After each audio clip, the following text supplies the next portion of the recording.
اور عقیقے کو جمع کر سکتے ہیں ایک جگہ؟ قربانی اور عقیقہ؟ تو اس کا جواب یہ ہے کہ دیکھیے، جس کی طرف سے قربانی کی جا رہی ہے اسی کی طرف سے عقیقہ ہو سکتا ہے، اور اس کے بعد پھر الگ سے اس کا عقیقہ کروانے کی بھی ضرورت نہیں۔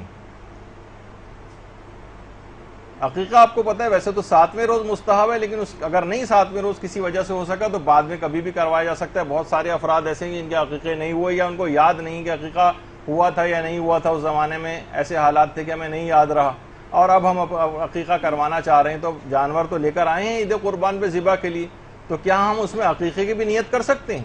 تو جواب ہے کہ جی ہاں، جس کی طرف سے قربانی ہو رہی ہے اسی کی طرف سے عقیقہ ہو سکتا ہے۔ یعنی ہم یہ نہیں کر سکتے کہ باپ یہ سوچے کہ قربانی میری طرف سے ہے اور بچے کا جو ہے وہ عقیقہ وہ اس میں شامل کر رہا ہوں، یہ نہیں ہو سکتا۔ ایک ہی شخص کی طرف سے یہ دو نیتیں ہو سکتی ہیں، دو الگ الگ اشخاص کی طرف سے نہیں ہو سکتا یہ، اور اس طرح سے وہ عقیقہ اور قربانی جمع نہیں ہو سکتے۔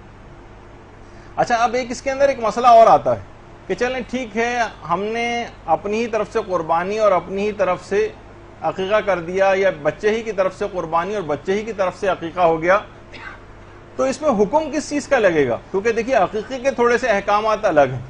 کچھ افراد کے لیے یہ ہے کہ جناب اس کو فلاں افراد کے لیے کھانا مکروہ ہے، کچھ علماء کہتے ہیں احتیاط واجب کے طور پر مثلا ماں کے لیے کھانا حرام ہے عقیقے کا گوشت۔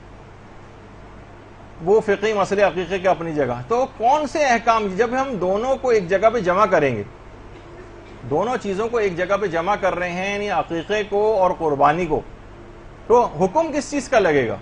تو اس پہ علماء فرماتے ہیں کہ حکم اس پہ قربانی کا لگے گا، اور فائدہ اس کا یہ ہوگا کہ اس کے بعد اس کو پھر سب لوگ بلا استثناء کھا سکتے ہیں۔